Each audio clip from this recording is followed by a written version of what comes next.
Good morning, welcome to news analysis. నేను జ్యోత్స్న. డిస్కషన్లోకి వెళ్లే కన్నా ముందు వివిధ పత్రికల్లో వచ్చిన వార్తా కథనాలను ఒకసారి చూద్దాం. తెలంగాణ వార్తా పేపర్స్ చూసినట్టయితే ముందుగా ఈనాడులో వచ్చిన కథనాలు చూద్దాం. ఈనాడులో మనకు ట్రంప్ సుంకాలు చెల్లవు అన్నటువంటి లైన్తో మనం ప్రధాన వార్తను చూడొచ్చు.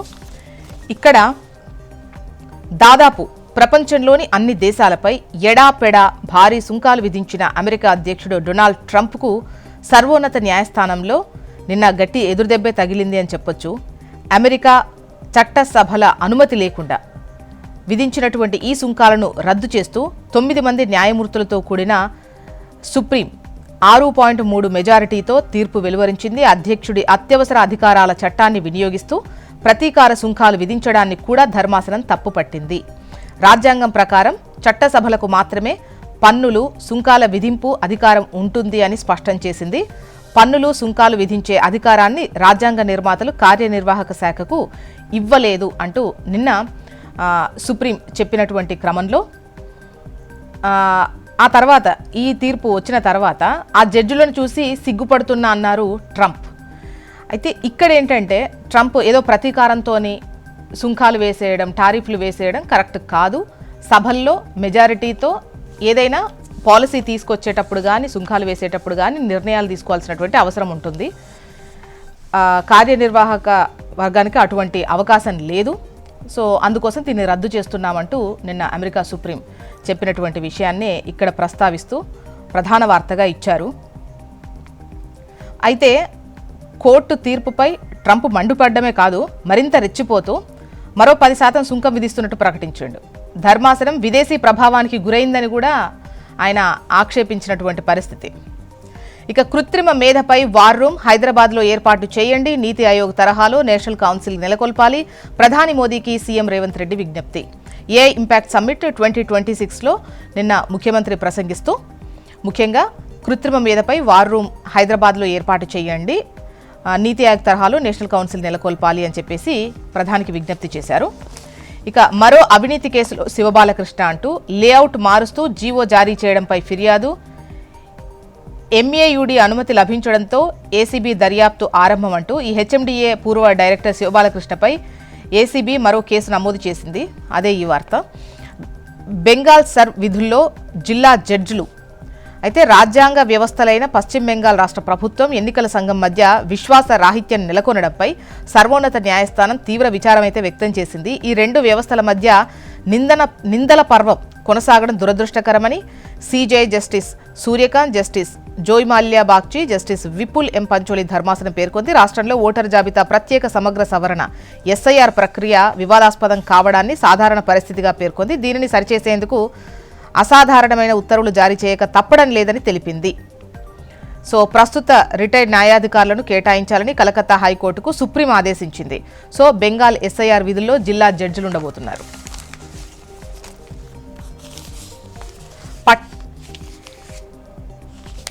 నెక్స్ట్ ఆంధ్రజ్యోతి.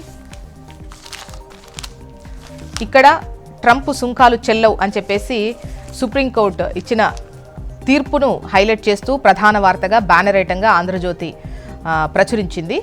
అలా విధించడం రాజ్యాంగ విరుద్ధం, అమెరికా సుప్రీంకోర్టు.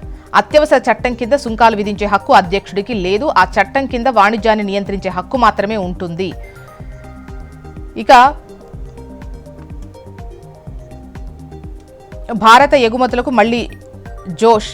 ట్రంప్ ప్రతీకార సుంకాల కొట్టివేతతో భారత్పై గత టారిఫ్లు, అమెరికాకు వెళ్లే మొత్తం ఎగుమతులు 7.26 లక్షల కోట్లు, అందులో 75.3 వేల కోట్ల ఉత్పత్తులపై యాంటీ డంపింగ్, కౌంటర్ వెయిలింగ్ సుంకాలు అంటూ వార్తనిచ్చారు. సో భారత ఎగుమతులకు మళ్లీ జోష్ వచ్చేటువంటి అవకాశం ఉంది, పుంజుకునే అవకాశం ఉంది.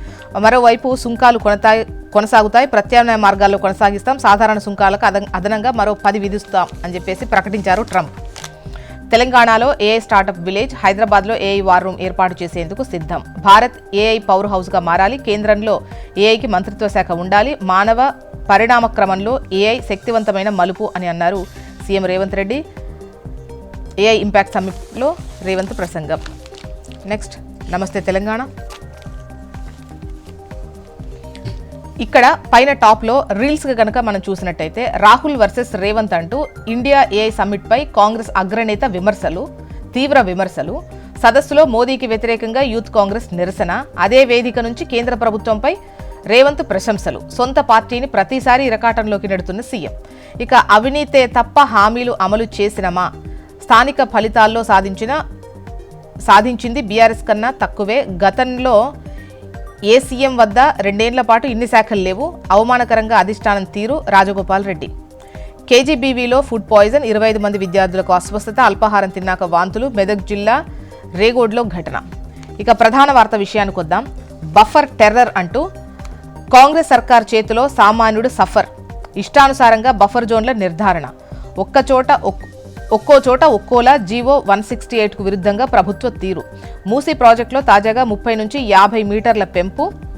ఎల్ఆర్ఎస్లో ఏకంగా 200 మీటర్ల బఫర్ జోన్గా ఖరారు. ప్రభుత్వ నిర్ణయంతో మూసీ పరివాహకంలో భూకంపమే. జంట జలాశయాల చుట్టూ ఇదే నిబంధన వర్తిస్తుందా? అలా అయితే మంత్రులు బడాబాబుల ఇండ్లను కూలుస్తారా? ఇక ప్రాదేశిక పోరుకు బ్రేక్ అంటూ మున్సిపల్ ఫలితాల్లో ప్రభుత్వం పునరాలోచన. మొన్న మున్సిపల్ ఫలితాలతోని ప్రభుత్వం మళ్లీ ఆలోచిస్తోంది. పరిషత్ ఎన్నికలతో ప్రయోజనమేది లేదన్న భావన. పంచాయతీ మున్సిపల్ ఎన్నికలతో అలసిపోయామని అభిప్రాయపడుతున్న పలువురు మంత్రులు, ఎమ్మెల్యేలు. ఇప్పటి వరకు నివేదికల పేరిట కాలయాపనకు నిర్ణయం. జూన్ తర్వాతే ఎంపీటీసీ, జెడ్పీటీసీ ఎన్నికలు.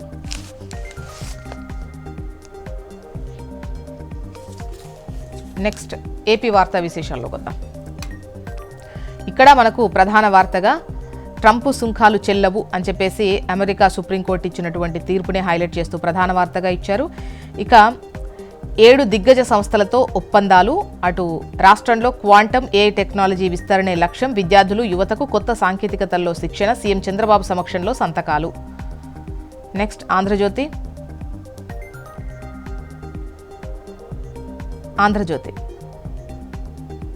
ట్రంప్ సుంకాలు చెల్లవు అని అమెరికా సుప్రీంకోర్టు ఇచ్చిన తీర్పునే ప్రస్తావిస్తూ ఇక్కడ వార్తను హైలైట్ చేశారు. ఇక వైసీపీ మహాపచారం.